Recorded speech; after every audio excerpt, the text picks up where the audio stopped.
This is a really fast, quickly growing movement among millennials. Something like 10% identify as a third gender. So that's a lot of people. And I would be totally on board with people identifying however they want if it didn't also include things like medical interventions, like double mastectomies, taking testosterone in a lot of cases. And in a lot of the cases, I think these are just young gay people who are struggling with that. Do you think it's starting the sort of hysterical nature of this, of what you just described? Like, you have to be attracted to me if this and all of those things. Do you think it's starting to backfire on them? Because I think most people, even conservatives that sort of, as you alluded to earlier, they don't sort of love talking about these topics. I don't know a lot of conservatives that don't want trans people. I don't know any conservatives, actually, that don't want trans people to be treated equally under the law or something like that. But I do sense that there's a real backlash now where the movement has gone so far that people are just like, you know what, forget this whole thing. Like, the whole thing is evil. And that's what I'm worried about, because when we group these letters together, I can sort of understand the people that are frustrated like that. I could see that. What really concerns me is where we are going to be going, what the next step is going to be in terms of what the outcome is going to be. And so we're seeing also this growing trend of non-binary, people identifying as non-binary. And again, that can be for some people a way of coping with the fact that they are gay or lesbian, and they are not yet able to accept that about themselves, or because it is easier to not identify as gay in society, because there is still homophobia. Yeah. And so, can you just explain what non-binary is, just for someone that might not know? Yes, so it's people who identify as a third gender, so they may say they're both genders or neither, and so non-binary, gender fluid, gender neutral, gender queer, even though queer is considered by some people to be a slur against gay people. I don't tend to like to use the word queer. This is a really fast, quickly growing movement among millennials. Something like 10% identify as a third gender. So that's a lot of people. And I would be totally on board with people identifying however they want if it didn't also include things like medical interventions, like double mastectomies, taking testosterone in a lot of cases. And in a lot of the cases, I think these are just young gay people who are struggling with that. And we should offer them support instead of having them undergo these interventions. Right, so that's what I think is so interesting about this, because I think the average person wants most people to live and let live, and however you identify, that's fine, as long as you're not, forcing someone to do something. I think what happens then is this next version where it's like, you can say you're non-binary, and if you feel that way, then so be it. But what happens is then they won't let you accept biology. So now it seems like this is now in direct conflict with biology. And I think a lot of people are they're like, no, that's the last line here that we're just not going to give on. Do you think that's fair to say? Right. And again, like you, I have no issue with people, how they want to identify. Just don't tell me that that's what the scientific research shows.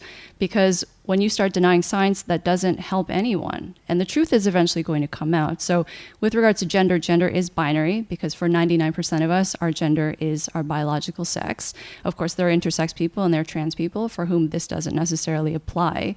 But that's not to say that gender is a spectrum, or that it's however you want it. You don't choose your gender. This is what they're teaching in education now, that people choose their gender. And I think it's really harmful to put all this misinformation out there, especially in the case of someone who is identifying this way for reasons that may come from, their own internal struggles. Maybe they have other mental health issues, and we're not being able to talk about that. I think if we could have the conversation and someone could say, yes, I've considered all these things, but I still feel I would like to have a double mastectomy, and that would be better for me, even though a lot of these individuals are really young when they're doing this, then I wouldn't have so much of a problem. But we can't even have the conversation. If you even try to bring it up, it's considered hateful. Even to say that there are two genders is considered transphobic now.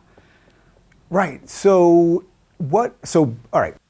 Some people watching this are going to clip it and say that you're transphobic and I'm a self-hating gay and all the usual stuff. So to counter that, and you write about this in the book, can you just sort of give me the roadmap? If there was a young person, 6 years old, that really felt that they were physically a boy but they identified as a girl, What do you think a healthy roadmap would be as opposed to the unhealthy roadmap that you're talking about that's just transitioning them at such a young age? I would say to the parents especially, just to love your child unconditionally. It doesn't matter what toys they want to play with, what they want to how they want to dress, who their friends are, anything like that. If this little boy wants to wear makeup and dresses and play with his girlfriends, then that should be totally fine. And conversely, if you have a little boy who is male typical, I think that's also fine. I think among especially woke parents, they don't want their children to be gender typical nowadays, which is just so bizarre.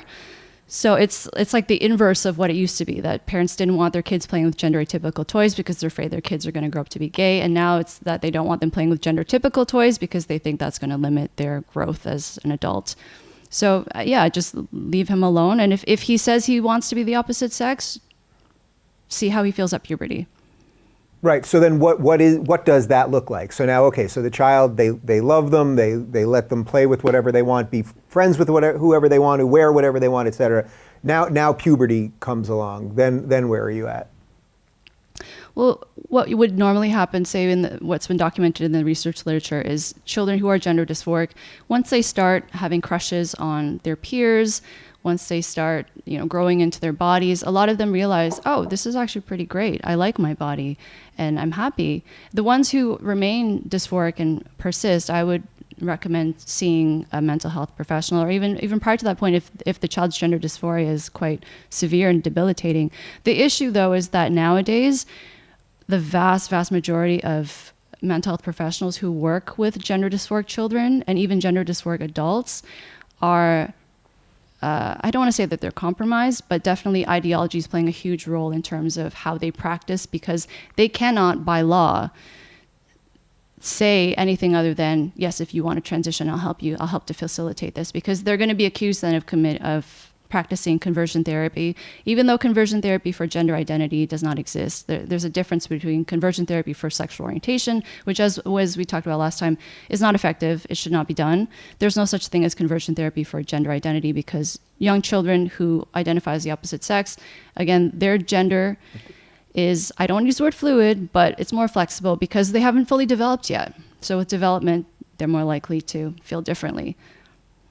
Right. All right. So wait, just to completely clear that up, and we did go into the first part or the second part last time. So gender or conversion therapy for gay people, meaning to take a young gay boy and to do whatever version of conversion therapy there is, there's just no evidence that actually works. What you're saying here is, if a therapist was dealing with a young person who identified as the other gender, that in essence they sort of have to go with it, because what is it, that they would lose their license, or is there, because it's not conversion at that point at some level, right? Like what are, or you think it's just the pressure of being a therapist that they'll be ostracized?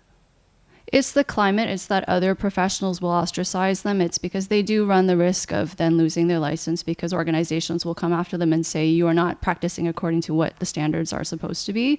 They'll also have activists coming after them, trying to ruin their reputation and their livelihood.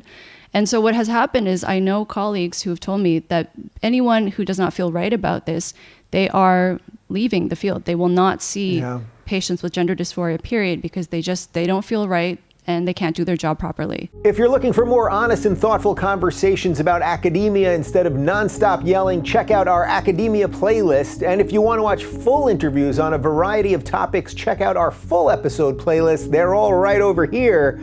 And to get notified of all future videos, be sure to subscribe and click the notification bell.